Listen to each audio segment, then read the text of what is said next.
Hello everyone, hope you guys are doing good. So today one of the topic from modern history, that is a non-cooperation movement, okay, which was led by Gandhiji.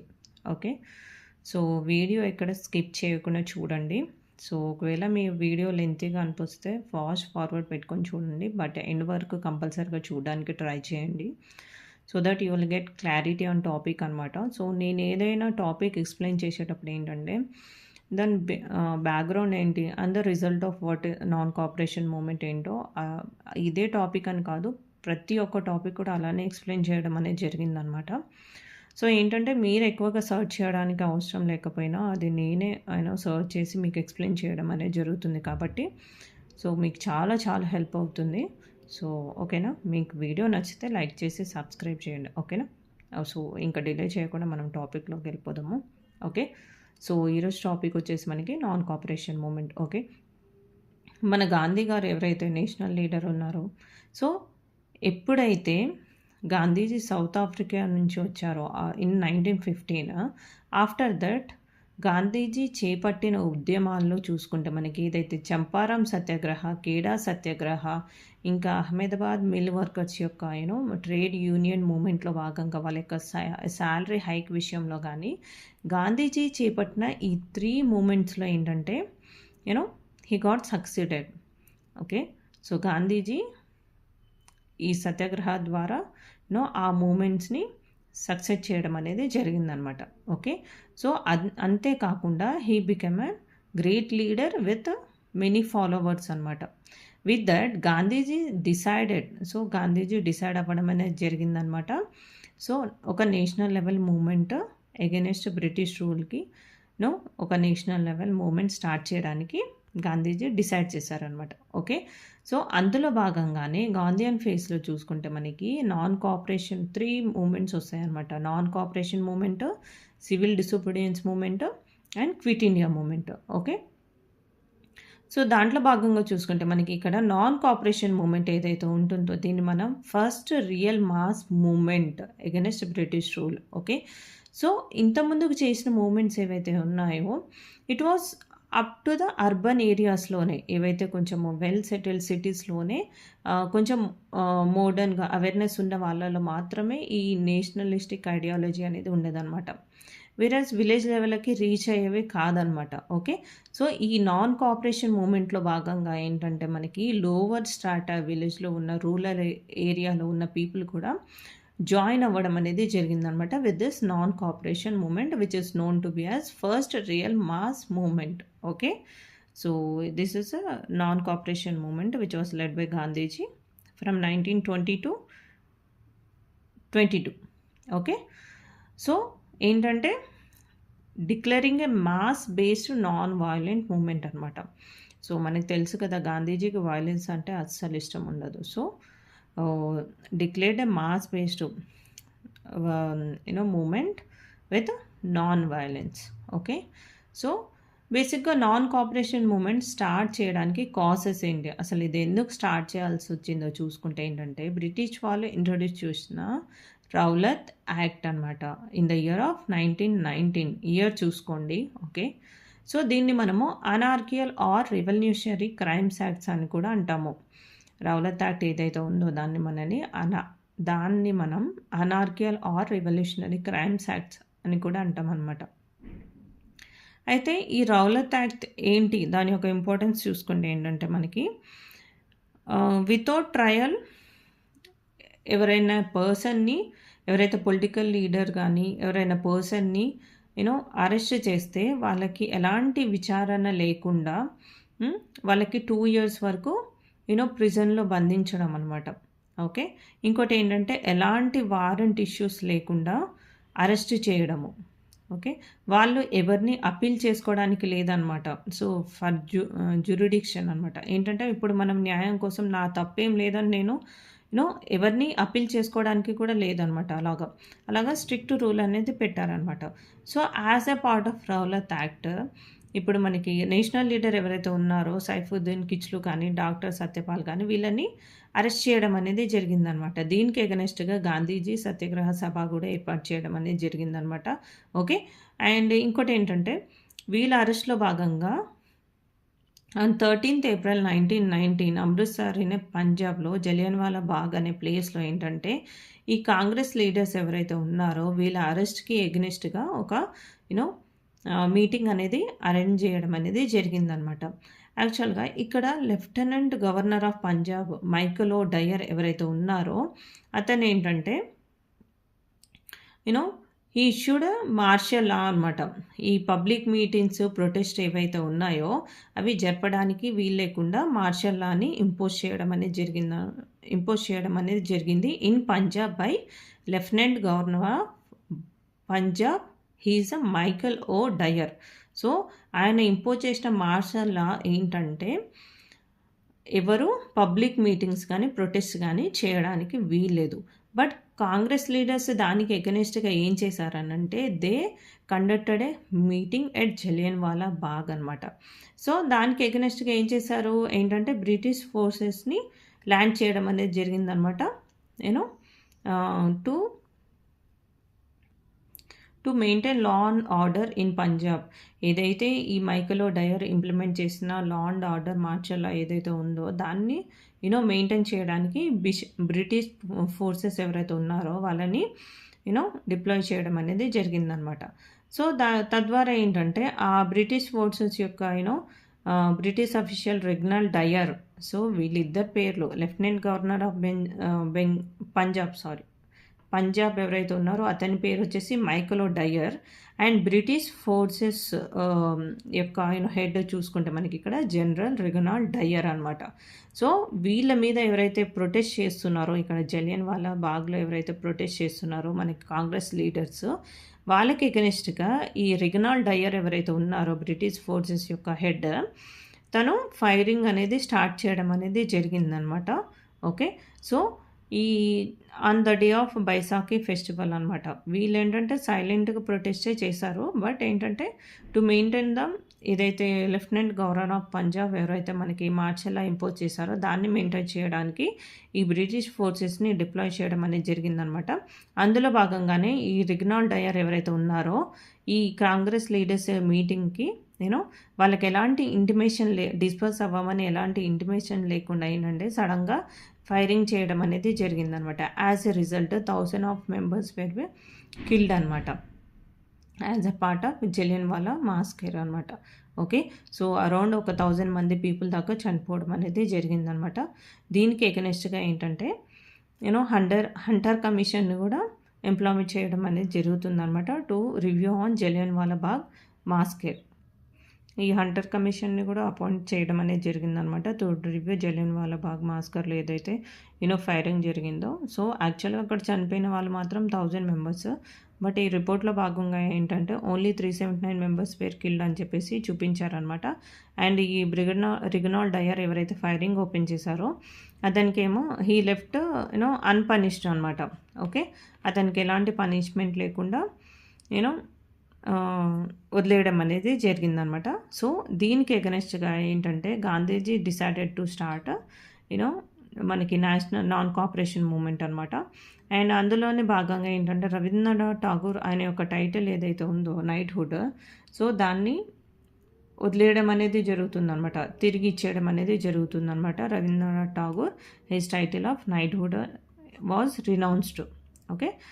So as a part of this Gandhiji decided to take non cooperation movement. ఇదే కాకుండా మనకి ఇక్కడ so government of India act 1919 act ఏదైతే ఉందో so దీన్ని మనం మాంటెగో చేమ్స్ఫోర్డ్ reforms అని అంటాం అనమాట. As a part of this system of dyarchy was introduced in మనకి ఏంటంటే సిస్టమ్ ఆఫ్ డయార్కీ అనేది ఇంట్రడ్యూస్ చేయడం అనేది జరిగిందనమాట. Okay. So according to that which was not accepted by the మన ఇండియన్ పీపుల్ అనమాట. ఓకే. వీళ్ళు సిస్టమ్ ఆఫ్ డయార్కీ అనేది ఇంట్రడ్యూస్ చేశారు.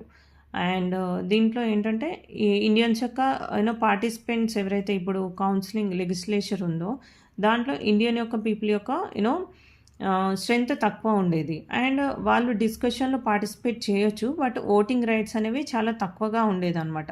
సో ఓటింగ్ అనేది చాలా తక్కువగా ఉన్నప్పుడు మన యొక్క ఇంపార్టెన్స్ అనేది ఖచ్చితంగా ఉండదు. కాబట్టి ఏదైతే ఈ మాంటెగో చేమ్స్ఫోర్డ్ రిఫార్మ్స్లో చేసిన system of dyarchy which was not acceptable by the Indian people అనమాట. They demanded for the true swaraj. ఇది కూడా వన్ ఆఫ్ ద రీజన్ అనమాట. అండ్ ఇంకోటి చూసుకుంటే ఎట్ ద టైమ్ ఆఫ్ 1919లో చూసుకుంటే మనకి ఏంటంటే ఖిలాఫత్ మూమెంట్లో భాగంగా 1919 okay, which was led by the Shaukat Ali, Mohammad Ali. వీళ్ళని ఏమంటామంటే మనము అలీ బ్రదర్స్ అని అంటామంట. షాకుత్ అలీ అండ్ మహమ్మద్ అలీ వీళ్ళు ఖిలాఫత్ మూమెంట్ని లీడ్ చేయడం అనేది జరిగిందనమాట. సో ఏంటంటే వరల్డ్ వార్ 1లో భాగంగా, వరల్డ్ వార్ ఏదైతే మనకి 1914 to 18లో భాగంగా ఏంటంటే మనకి ఇక్కడ టర్కీని ఆక్యుపై చేస్తూ ఖలీఫా రూలర్ ఎవరైతే ఉన్నారో తనని అరెస్ట్ చేయడం అనేది జరిగిందనమాట. దానికి ఎగనెస్ట్గా ఏంటంటే వీళ్ళు ఖిలాఫత్ మూమెంట్ని రేస్ చేయడం అనేది జరిగిందనమాట by Shaukat Ali and Mohammad Ali. Okay, so ఏంటంటే ఈ ఖలీఫ్ ఎవరైతే ఉన్నారో వాళ్ళ యొక్క టర్కీ యొక్క రూలర్ ఎవరైతే ఉన్నారో he is successor of prophet Muhammad. అంటే మా యొక్క స్పిరిచువల్ హెడ్ ఆఫ్ ద ముస్లింగా వాళ్ళు ట్రీట్ చేయడం అనేది జరుగుతుందన్నమాట. సో ఏంటంటే ఆ ఖలీఫేట్ పొజిషన్ కోసము తిరిగి ఇవ్వమని చెప్పేసి వీళ్ళు ప్రొటెస్ట్ చేయడం అనేది జరిగిందనమాట. As a part of this all India Khilafat conference committee was held in 1919 in Delhi. దీనికి ప్రెసిడెంట్ వచ్చేసి ఏంటంటే మనకి గాంధీ అనమాట. గాంధీ ఎందుకు దీన్ని లీడ్ చేశారనంటే మనకి హిందూ ముస్లిం యూనిటీ ఉంటే మనకి నేషనలిజం ఇంకా బాగుంటుంది, ఇంకా ప్రొటెస్ట్ చేయడానికి ఇంకా బెటర్ అవుతుంది. మనం ఎప్పుడు హిందూ ముస్లిం డిఫరెన్స్ ఎప్పుడు చూడలేదు కాబట్టి, సో హిందూ ముస్లిం యూనిట్ ఉంటే బాగుంటుందని చెప్పేసి ఏంటంటే ఈ ఖిలాఫత్ మూమెంట్ని సపోర్ట్ చేయడం అనేది కూడా జరిగిందనమాట. So as a part of this 17th October 1919లో Khilafat day observe on 17th October Khilafat day was observed. Okay, so మనకి ఇక్కడ హిందూ ముస్లిం యూనిట్ని గెయిన్ చేయడం అనేది జరిగింది. అండ్ ఇక్కడ ఏంటంటే ఎగనెస్ట్గా ఏదైతే రౌలత్ యాక్ట్ కానీ మనకి జలియన్వాలా బాగ్ మాస్కర్లో చేసిన బ్రిటిష్ యొక్క రియాక్షనరీ ఈవెంట్స్కి కానీ అండ్ వాళ్ళు ఇంట్రడ్యూస్ చేసిన మౌంటెక్స్ శాంప్స్ఫర్డ్ రిఫార్మ్స్లో 1919 యాక్ట్లో భాగంగా which is not acceptable by the Indian national leaders కానీ. సో దీనికి ఎగనెస్ట్గా ఏంటంటే మనకి ఈ నాన్ కోఆపరేషన్ మూమెంట్ అనేది స్టార్ట్ చేయడం అనేది జరిగిందనమాట. ఓకే, చూసాం కదా what are the causes of non cooperation movement చూసాం కదా. వన్ ఏంటంటే వాళ్ళు ఇంట్రడ్యూస్ చేసిన రౌలత్ యాక్ట్ ఒకటి, and as a part of that ఎవరైతే మనకు సైఫుద్దీన్ కిచ్లు కానీ అండ్ డాక్టర్ సత్యపాల్ని ఎవరైతే అరెస్ట్ చేశారో దానికి ఎగనెస్ట్గా జలియన్వాలా బాస్కెట్లో వాళ్ళు ప్రొటెస్ట్ చేయడం అనేది జరిగిందనమాట. అండ్ వాళ్ళ ప్రొటెస్ట్కి ఎగనెస్ట్గా బ్రిటిష్ అఫీషియల్ డయర్ ఎవరైతే ఉన్నారో ఫైరింగ్ స్టార్ట్ చేయడం అనేది జరిగింది. అక్కడ thousands of members were killed అనమాట. ఓకే, అండ్ దట్ ఏదైతే మనకి బ్రిటిష్ గవర్నమెంట్ ఇంట్రడ్యూస్ చేసిన డయార్కీ సిస్టమ్ ఏదైతే ఉందో that was not acceptable for the Indian national leaders అనమాట. ఓకే, అండ్ ఏంటంటే మనకి demanded for the true Swaraj. Okay, దాంట్లో భాగంగా మనకి ఖిలాఫత్ మూమెంట్లో భాగంగా మనకి ఏంటంటే ముస్లిం నుంచి కూడా సపోర్ట్ రావడం అనేది జరిగిందనమాట to lead a national level movement. Okay, so ఇవి causes which led to the non cooperation movement. Okay, so దాంట్లో భాగంగా what are the programs under non cooperation మూమెంట్లో చూసుకుంటే మనకి ఇక్కడ ఓకే, సో ఈ నాన్ కోఆపరేషన్ మూమెంట్ ఏదైతే ఉందో మనకి 1st August 1920లో స్టార్ట్ చేయడం అనేది జరిగిందనమాట. 1st August 1920లో on the day of death of మనకి లోకమాన్య తిలక్. ఓకే, లోకమాన్య తిలక్ యొక్క డెత్ డే రోజు మనకి ఇదేంటంటే మనం నాన్ కోఆపరేషన్ మూమెంట్ని స్టార్ట్ చేయడం అనేది జరిగిందనమాట ఆన్ 1st August 1920. ఆయన ఏంటంటే at the age of around 64 I think he died of malaria అనమాట డిసీజ్. ఓకే, సో దానికి ఏంటంటే సో లోకమాన్య తిలక్ ఎవరైతే చనిపోతారో on the same day on 1st August 1920లో ఈ నాన్ కోఆపరేషన్ మూమెంట్ని స్టార్ట్ చేయడం అనేది జరిగిందనమాట. And it was ended on 12th February 1922. Okay, dates and years చూసుకోండి ఇంపార్టెంట్. సో మెయిన్గా what are the programmes of non cooperation movement చూసుకుంటే ఇక్కడ ఏంటంటే మనకి boycott of British educational institutions. Okay, so అక్కడ మెనీ బ్రిటిష్ ఎడ్యుకేషనల్ ఇన్స్టిట్యూషన్స్లో ఉన్నాయో వాటిని బైకాట్ చేసేసి మన నేషనల్ ఇన్స్టిట్యూషన్స్కి ఎక్కువ మొగ్గు చూపడం అనేది జరిగిందనమాట. ఓకే, దాంట్లో భాగంగానే ఏంటంటే మనకి ఇక్కడ Mohammad Ansari founded Jamia Millia Islamia university in Delhi 1920 అనమాట. అవే కాకుండా Kashi Vidyapeeth, Gujarat Vidyapeeth, Tilak Maharashtra Vidyapeeth, Bihar Vidyapeeth were promote to you know education అనమాట. ఏవైతే బ్రిటిష్ వాళ్ళ యొక్క ఎడ్యుకేషనల్ ఇన్స్టిట్యూషన్స్ ఉన్నాయో వాటిని అరౌండ్ 90,000 మెంబర్స్ దాకా బైకౌట్ చేయడం అనేది జరిగిందనమాట. And supported our national institute. దాంట్లో భాగానే many national institutes were you know established. Okay, ఆ ఇన్స్టిట్యూషన్స్ యొక్క నేమ్ ఒకసారి చూసుకుంటే సరిపోతుంది. ఓకే, సో అదే కాకుండా మనకి ఏంటంటే ఇక్కడ boycott of foreign goods. So ఏవైతే మనం ఫారిన్ నుంచి ఇంపోర్ట్ చేసుకుంటున్నామో ఆ గూడ్స్ని ఏంటంటే బైకౌట్ చేయడం అనమాట. బైకౌట్ చేసేసి లెట్స్ ప్రమోట్ ద స్వదేశీ అనమాట. ఏదైతే మనము clothes made with cotton an spun on a చక్ర, మనం ఏదైతే స్పిన్నింగ్ వీల్లో బేస్ చేసుకొని మనము వీవర్స్ చేస్తూ ఉంటారు కదా, స్పిన్నింగ్ వీల్ అనే చక్రాతోటి. ఓకే, దాన్ని ప్రమోట్ చేయడం అనమాట. అట్లాంటి క్లాత్లోని మన యొక్క నేషన్లో సప్లై అయ్యే క్లాత్స్ని సపోర్ట్ చేయడము. Okay, so as a part of it in 1921 okay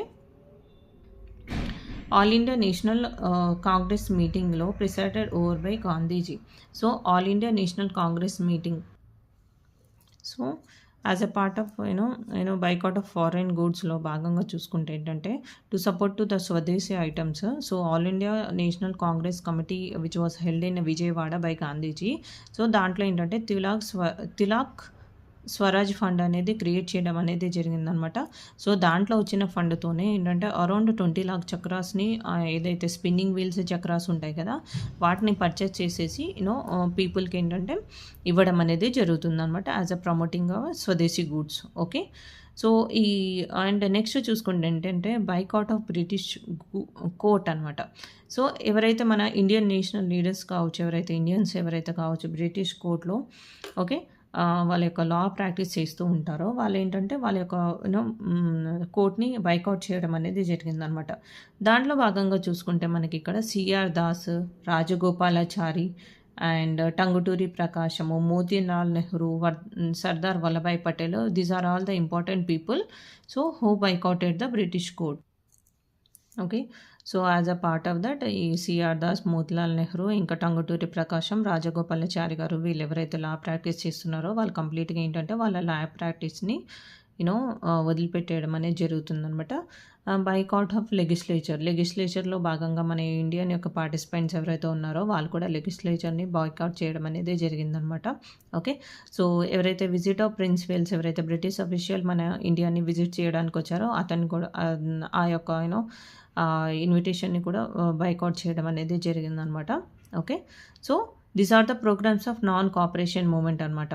so ఏంటంటే దీనివల్ల ఏంటంటే లా అండ్ ఆర్డర్ ఇష్యూస్ అయితే జరిగేవి. ఏంటంటే బ్రిటిష్కి సపోర్టివ్గా ఉండకుండా ఏంటంటే నేషనల్ లెవెల్ మూమెంట్ అనమాట.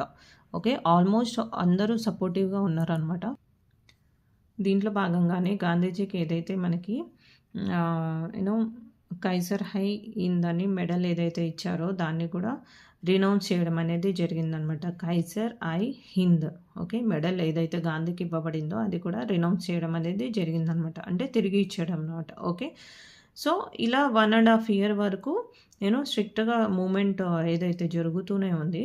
But at the same time సడన్గా ఏంటంటే ఈ మూమెంట్ని మంచి రెస్పాన్స్ కూడా వచ్చింది అండ్ అందరు సపోర్టివ్గానే ఉన్నారనమాట. As a part of this సడన్గా ఏంటంటే ఈ మూమెంట్ని ఆపేయడం అనేది జరుగుతుందనమాట with the incident of Chauri Chaura incident which was happened in Uttar Pradesh అనమాట. గోరఖ్పూర్ డిస్ట్రిక్ట్ ఆఫ్ ఉత్తరప్రదేశ్లో ఎప్పుడు on 4th February 1922లో. Okay, so ఇక్కడ జరిగిన ఇన్సిడెంట్ ఏదైతే ఉందో ఇక్కడ ఏంటంటే సో పీపుల్ ఇక్కడ ఏం చేస్తారంటే సో ప్రొటెస్ట్ చేస్తారనమాట.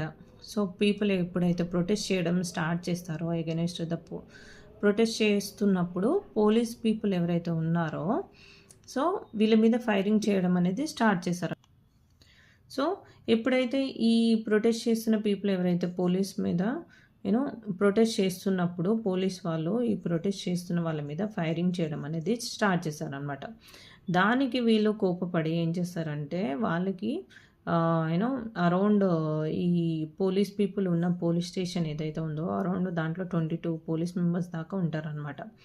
వాళ్ళని ఆ పోలీస్ స్టేషన్ మొత్తానికి బర్న్ చేయడం అనేది జరుగుతుందనమాట. కాల్చివేయడం అనేది జరుగుతుందనమాట. దానివల్ల దాంట్లో ఉన్న 22 పోలీస్ ఆఫీషియల్స్ ఎవరైతే ఉన్నారో వాళ్ళు బతికున్న వాళ్ళే 22 పోలీస్ మెన్స్ ఎవరైతే ఈ పోలీస్ స్టేషన్ తగలబెట్టడం వల్ల చనిపోవడం అనేది జరుగుతుందనమాట. ఓకే.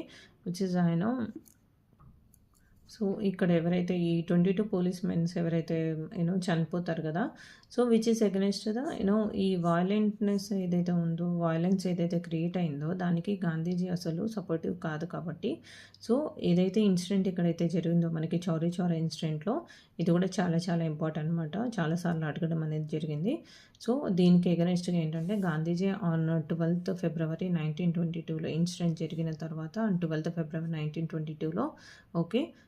బర్దౌలీ రిజల్యూషన్‌లో భాగంగా ఈ ఈ మూమెంట్‌ని మనము కాల్డ్ ఆఫ్ చేసేస్తున్నాం. అంటే ఈ మూమెంట్‌ని ఆపేయడం జరుగుతుందని చెప్పడం అనేది జరిగిందనమాట. As a part of Bardoli resolution.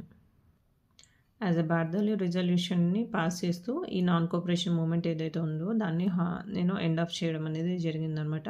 So ఈ నాన్ కోఆపరేషన్ మూవ్‌మెంట్‌లో భాగంగానే మనకి మెనీ రీజనల్ మూవ్‌మెంట్స్ అనేది జరగడం అనేది జరిగిందనమాట యాజ్ ఎ ప్యారలల్‌గా. ఓకే. అవి చూసుకుంటే ఏంటంటే మోప్లా రెబెలియన్ అనమాట. మోప్లా రెబెలియన్ కేరళలో జరుగుతుంది. Against zamindars and